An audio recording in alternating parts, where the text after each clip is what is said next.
Bien, pues aquí estamos de retorno recibiendo al vicepresidente de la Fuerza Nacional Progresista, el licenciado Pelegrín Castillo. Licenciado, buenos días y bienvenido. Muy buenos días, muy y el candidato contento presidencial no deje de encontrarme presidencial con ustedes en la Claro. mañana de hoy, enviándole un saludo a los amigos y amigas televidentes de Por la Mañana. Sí. Gracias a Pelegrín por, ¿verdad? Yo sé que usted siempre, cada vez que puede, nos sigue, nos Sí. ve. Y nosotros pues felices y orgullosos Claro. de ese seguimiento, así como también Sogelita, que no se pierde el programa, Don Vincho cada vez que puede nos está viendo.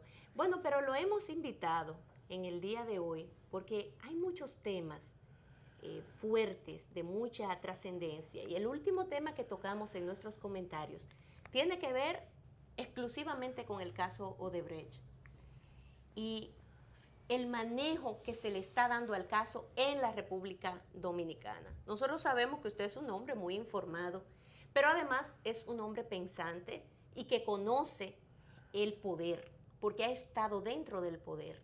Y nos gustaría conocer el parecer de Pelegrín Castillo respecto al manejo y los distintos, digamos que puntos por los que ha cogido el caso Odebrecht hasta el momento, cuando hoy se conoce la información de que el Procurador General de la República viajará a los Estados Unidos para reunirse con el fiscal general estadounidense y con el director del FBI también, Pelegrín. Sí.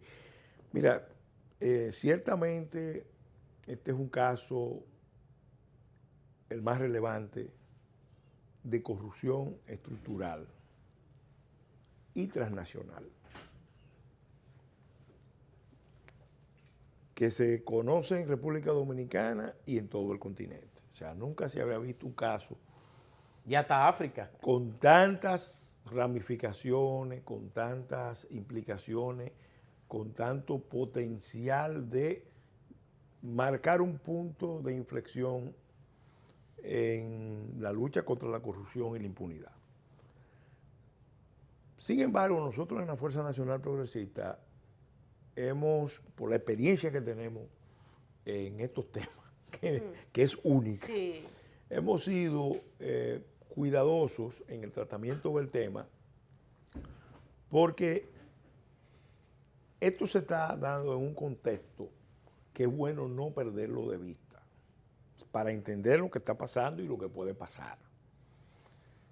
No nos olvidemos que Odebrecht es parte de un conjunto de empresas emblemáticas de Brasil, que con el apoyo del gobierno brasileño, del Banco de Desarrollo de Brasil, impulsó toda una política en el continente, en todos los países, aún en aquellos países no gobernados por partidos pertenecientes al Foro de Sao Paulo, destinada precisamente a afianzar la hegemonía de Brasil en el continente. Por eso a mí me gusta dimensionar este tema, darle a los amigos y amigas televidentes, a los medios de comunicación, mucha información sobre el contexto, porque eso puede ayudar a entender qué está pasando y qué puede pasar. No nos olvidemos que en el 2003 llega al poder Luis Ignacio Lula da Silva. Ya en el 1998 había ganado el presidente Chávez. Y ahí en el continente se articula una corriente muy poderosa de desafío, de contrapeso al poder norteamericano. En ese movimiento que se articuló alrededor de los partidos del Foro de San Paulo, también concurrieron partidos como el Partido Peronista encabezado por los Kirchner. Y ya en el 2005 se vio el nivel de contradicción con el rechazo de los países del continente a la propuesta americana del ALCA. Yo escribí un artículo que lo pueden buscar en internet, se llama Del ALCA a los BRICS, pasando por Odebrecht, donde analizo ese proceso. En el 2005, en Mar del Plata, al presidente Bush le dicen que la propuesta impulsada por Estados Unidos es rechazada por el continente. Cuando estalla la crisis del 2008, que es la crisis más severa que ha vivido la economía global desde 1929, originada igualmente en los Estados Unidos, se produce también otro fenómeno, y es que los países miembros del BRICS, que era un grupo, es un concepto que elaboraron las corporaciones para, especialmente Goldman Sachs, para poder conceptualizar el papel de los países, las grandes potencias emergentes en el mundo. Bueno, ese concepto empezó a cobrar fuerza política, y a partir del 2008 hasta el 2014 aproximadamente, los BRICS fueron articulándose políticamente, pero ya para cambiar el balance del poder mundial. Y ahí Brasil jugó un papel muy importante. Acuérdense que los BRICS, para explicárselo a los amigos y amigas televidentes, está conformado por Brasil, Rusia, India, China y Sudáfrica. Así es. Entonces, la estrategia de esos países, que son las potencias emergentes en términos económicos, digo, Rusia y China históricamente han sido grandes potencias, pero el hecho de que se articule un espacio de esa naturaleza cambia el poder mundial. La geopolítica. No, totalmente. En los balances geoestratégicos globales lo cambia todo. Eso se fue concibiendo como una estrategia ya incluso agresiva. Creación del Banco de Desarrollo de los BRICS. Hubo una exigencia mayor a modificar las reglas de funcionamiento de los organismos multilaterales, el FMI. Un cuestionamiento al funcionamiento del Consejo de Seguridad, porque hay un reclamo de la India y de Brasil y de otros países de que el Consejo de Seguridad tiene que modificarse, que no puede haber esos 5 miembros permanentes exclusivamente, que tiene que haber un reparto por continente en el Consejo de Seguridad de Naciones Unidas. Y lo más importante de todo fue que se empezó, sobre todo en la cumbre de Delhi, a plantearse la posibilidad de hacer intercambios intra-BRICS prescindiendo del dólar, que es un desafío demasiado fuerte. De grande proporción. Financiero. Entonces, también se planteó la posibilidad, y se planteó eso en Sudáfrica, en una cumbre en Sudáfrica, de crear un Internet paralelo al Internet actual que domina Estados Unidos, y es que le da el control de las informaciones. Y eso fue precisamente a partir de las filtraciones del cabo Mining y de Snowden. Entonces, ¿qué pasa? Ante ese desafío, Estados Unidos responde. Y responde también Europa, pero sobre todo Estados Unidos. Y responde con 2 armas muy poderosas. Eso es bueno entenderlo. Pues eso fue en el 14. Interesante. Toma la decisión de tumbar los precios de los hidrocarburos. ¿Cómo? Bueno, con el anuncio de la revolución del fracking, de que Estados Unidos tenía capacidad de producir petróleo, gas natural para lograr su autosuficiencia. Aparentemente surge un conflicto con los grandes aliados de Estados Unidos. Digo aparentemente porque uno sabe los vínculos que hay entre Arabia Saudita y Qatar con Estados Unidos, y sabe que eso puede ser lo más parecido a una pelea arreglada. Porque ¿quiénes son los que están peleando, pagando las consecuencias de esa pelea?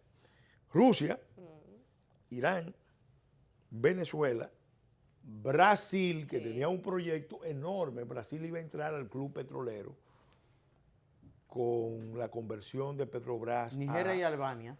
Sí, pero esos son menores, pero los grandes, grandes. Sí. Porque Ecuador también, Ujú. Canadá, Sí, que Pero quedaba los que- afectado, pero los que grandes, estaban los- desafiando a los Estados Sí, Unidos, sí, sí. y bueno, entonces eso tiene que ver mucho, el poder de esos países tiene que ver mucho con la disponibilidad de los recursos y de los precios de esos recursos. Entonces ahí se libra la primera batalla. La segunda batalla se libra en el campo de la información. Es bueno que nos demos cuenta de que en el siglo XXI las guerras entre las potencias y las multinacionales son guerras de información. En el siglo pasado, cuando se dio la crisis del 29, las guerras comerciales, las guerras entre potencias fueron con políticas proteccionistas que se expresaban en leyes de aranceles. Por ejemplo, Estados Unidos lanzó su famosa ley Smoot-Hawley para aumentar los aranceles, protegerse, y así muchos otros países replicaron. Ya ahora es diferente, porque como hay tanta información, entonces esa guerra asume otra forma. ¿Cómo? Filtraciones de datos. Por ejemplo, el episodio de Mossack Fonseca en Panamá, los papeles de Panamá, son parte de esa Que ya guerra. están libres. ¿Por qué? Todo indica que los sistemas de información, inteligencia, lograron sustraer esos documentos, lo lograron filtrar, y el objetivo era apuntar al prestigio o al liderazgo de Rusia, porque era básicamente un ataque principalmente a la gente asociada a Putin, para crearle situaciones de cuestionamiento, de prestigio a partir de hechos reales o supuestos. Entonces, esto engarza también con el tema de la lucha contra la corrupción, porque la lucha contra la corrupción es también parte de los compromisos internacionales, a nivel de Naciones Unidas, a nivel del hemisférico. La OEA tiene un instrumento para esos fines. Todos los países están obligados a combatir la corrupción y sobre todo la corrupción transnacional. Estados Unidos incluso tiene una ley de prácticas corruptas que le permite perseguir acciones de sus empresas en el exterior o de empresas extranjeras que perjudiquen intereses norteamericanos. Entonces, ¿qué pasa?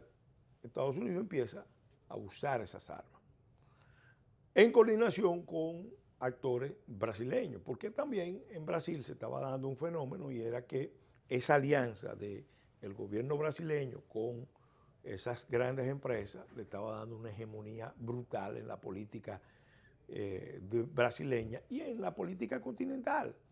Era una lucha muy desigual, porque las grandes empresas estaban apoyando al PT. Cuando empiezan a producirse esas filtraciones, se abren las brechas, las contradicciones internas dentro del propio PT, el desgaste natural del poder, empiezan a producir reacciones. Y es lo que ha llevado a este escenario que tenemos ahora. Esto mismo no se puede ver como algo diferente a lo que está pasando con Venezuela. Es decir, vamos a estar claros que los partidos agrupados en el Foro de San Paulo en 1990, entre ellos está el PLD,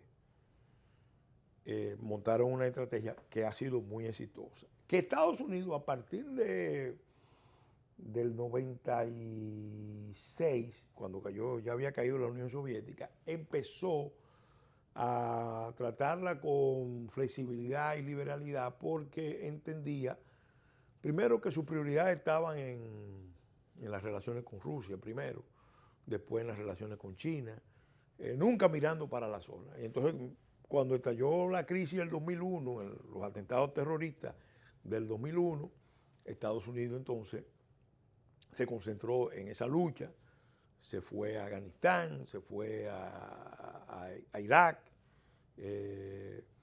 una lucha muy, muy complicada, y mientras tanto estaba pasando todo esto que estamos viendo. Entonces, ¿Qué pasa? Nosotros como país estamos en una situación muy delicada. ¿Por qué? Porque República Dominicana está en el centro mismo del continente, en el centro mismo del Caribe. Entró como un eslabón importante en esa estrategia, que repito, no es de Odebrecht, es de Brasil. Sí. Es de Brasil, porque veamos la dimensión política de esto. Claro. O Es sea, no una- es tanto la empresa, estamos no, hablando de política de alto nivel y en este caso era Brasil por unos política, intereses económicos. no solamente económico, porque el Estado brasileño estaba apoyando a sus empresas para que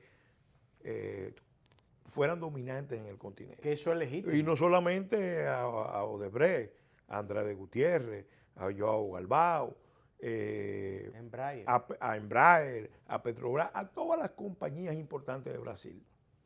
El Estado brasileño lo estaba Y apoyando. eso es legítimo.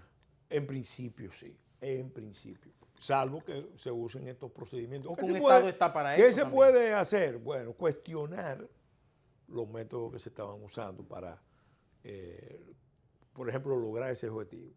¿En qué sentido se puede cuestionar? Bueno, en el sentido de que estos movimientos de izquierda progresista precisamente se habían enfrentado a las multinacionales americanas y europeas porque esas compañías usaban esos mismos métodos Sí. para dominar los países.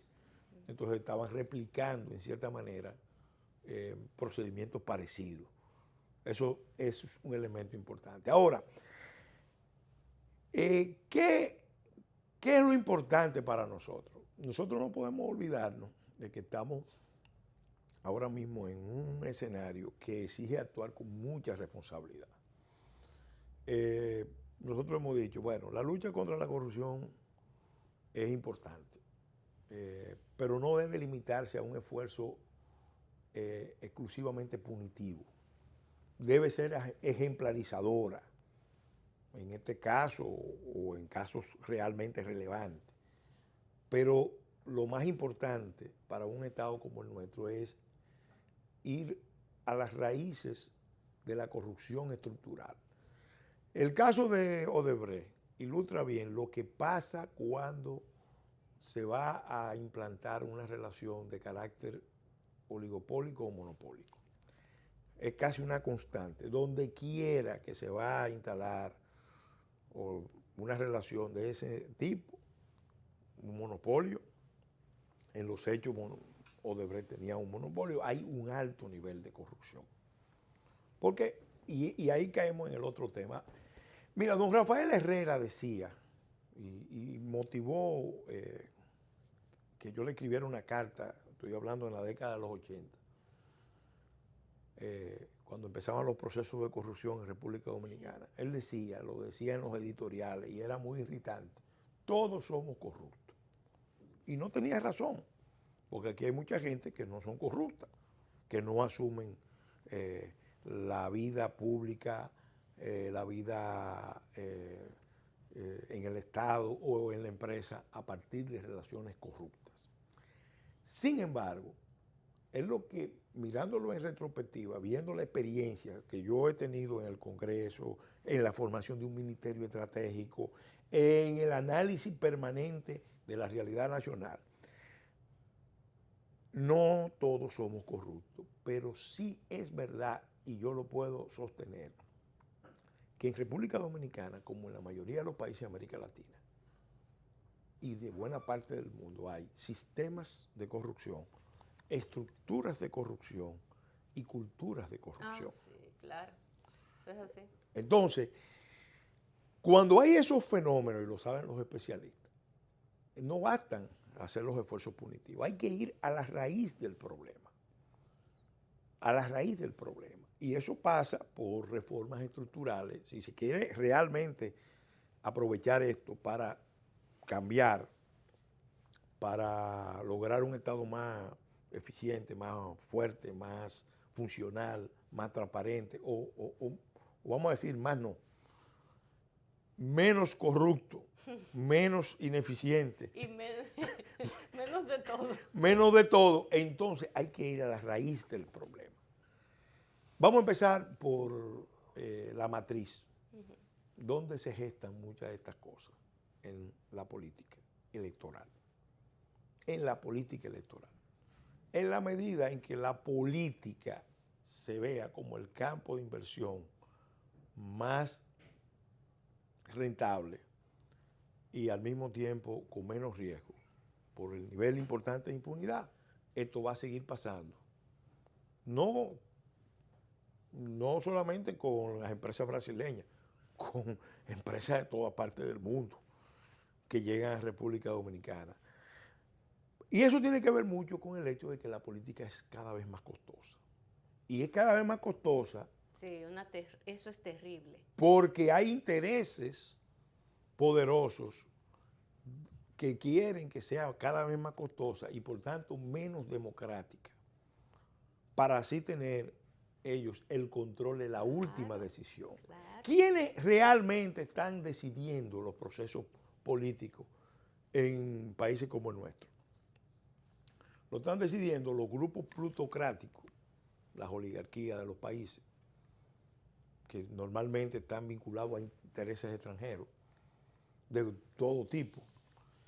Lo está decidiendo el crimen organizado, el narcotráfico sobre todo, en América Latina con una fuerza tremenda, narcotráfico y lavado.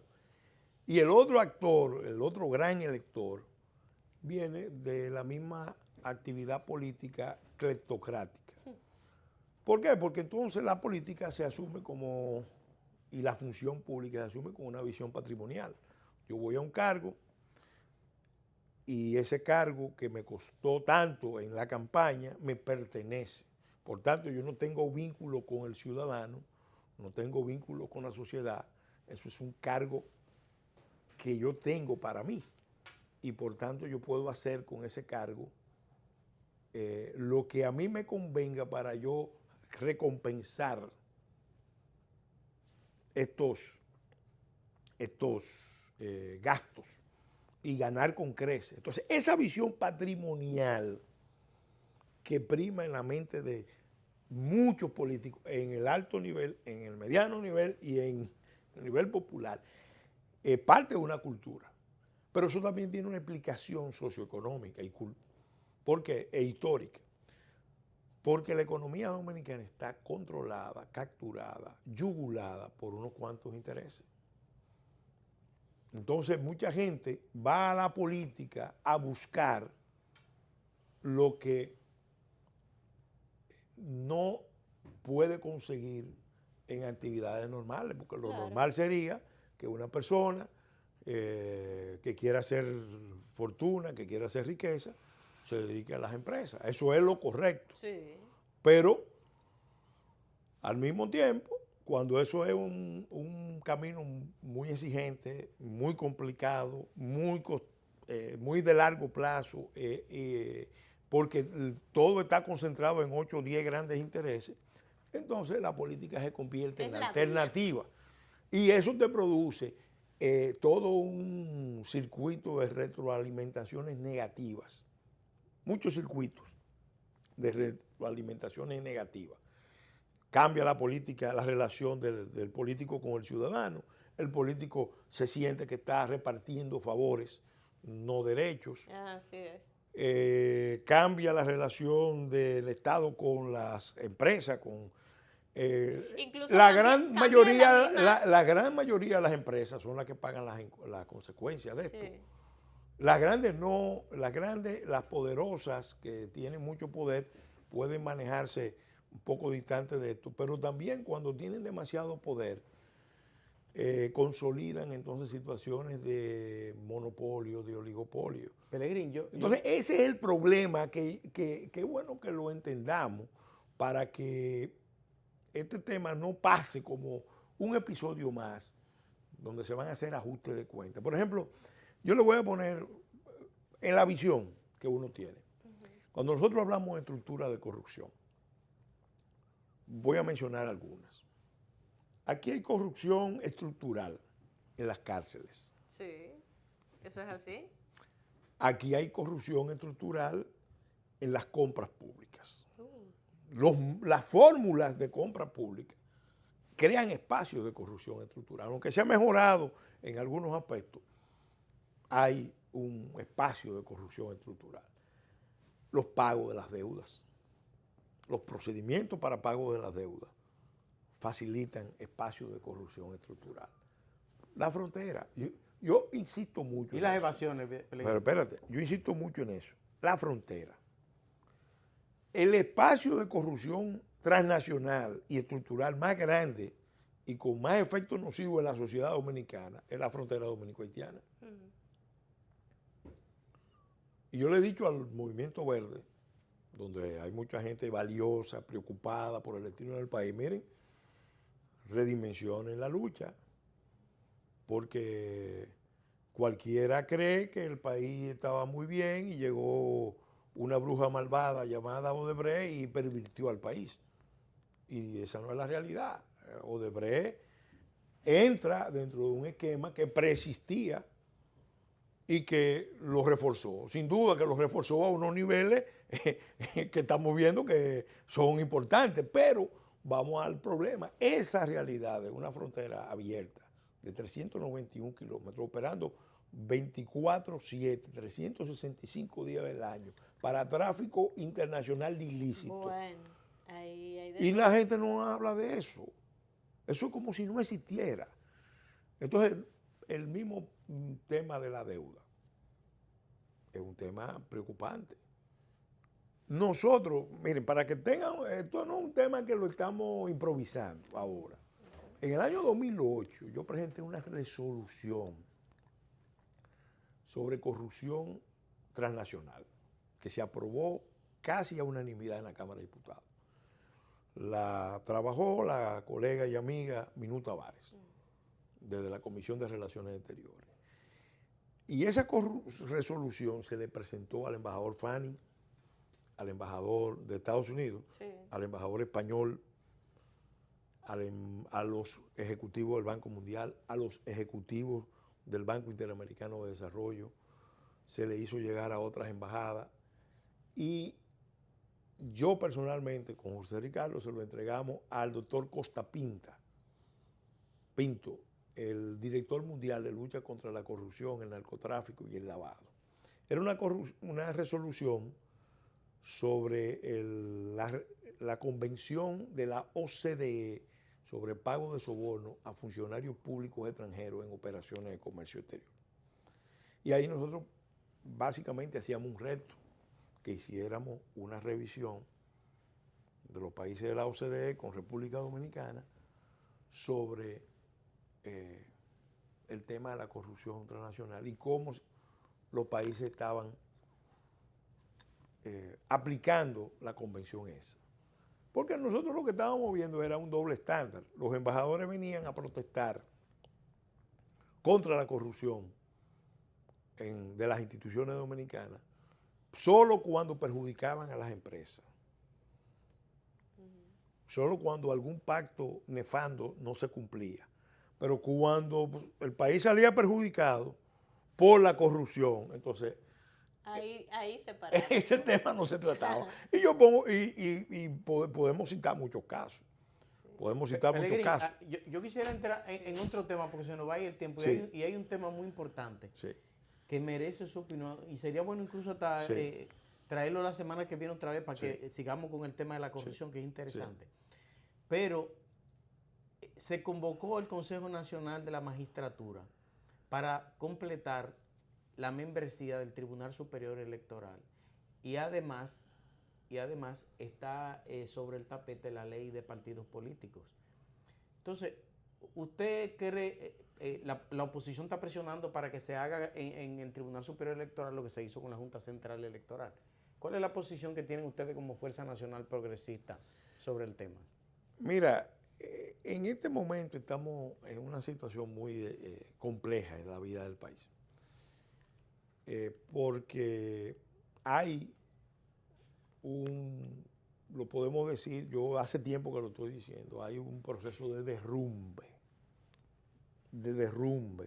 del Estado. Así uso deliberadamente esa palabra. Pero hay un proceso. Parece hasta pesimismo. No, pero es la realidad, porque tú tienes que ver la realidad con los ojos bien abiertos y con responsabilidad. Este no es un proceso que empezó ahora, es un proceso que viene desarrollándose. Es penoso que haya pasado. Pero aquí, mira, se derrumbó el sistema de partidos. Se erosionó gravemente el orden constitucional. Se desvertebró, se le dio un golpe gravísimo al sistema electoral.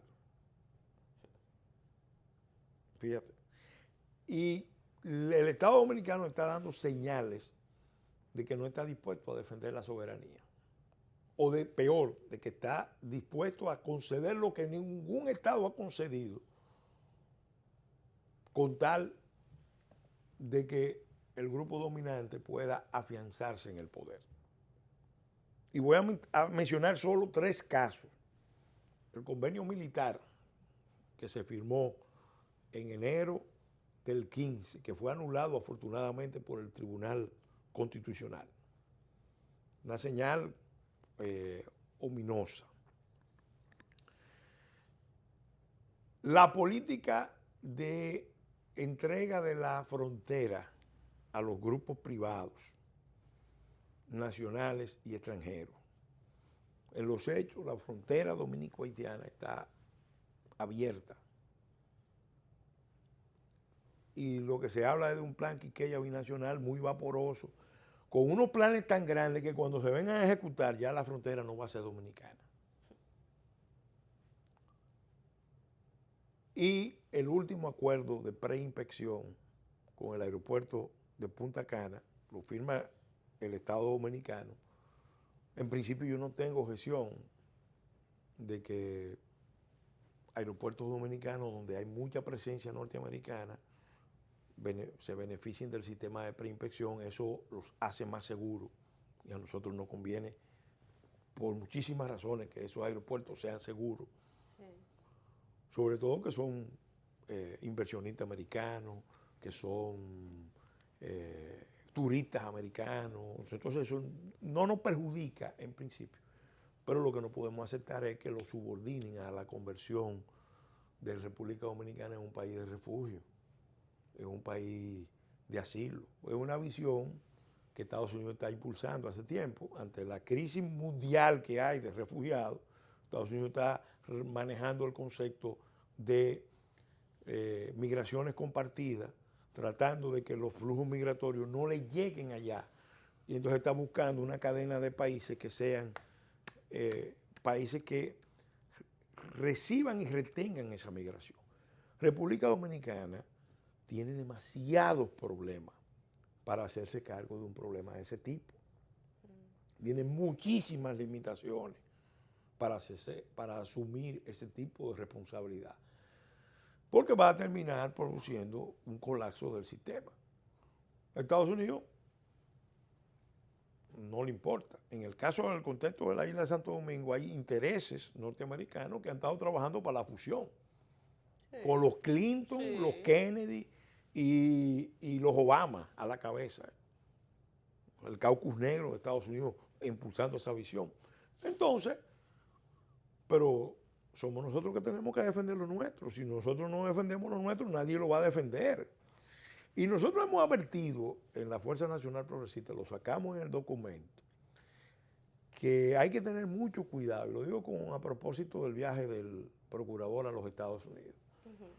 Porque lo digo por experiencia, la política norteamericana en la lucha contra la corrupción y el narcotráfico está marcada por una tendencia al doble estándar y a la manipulación. Se usan como arma. Claro. Como arma de política exterior.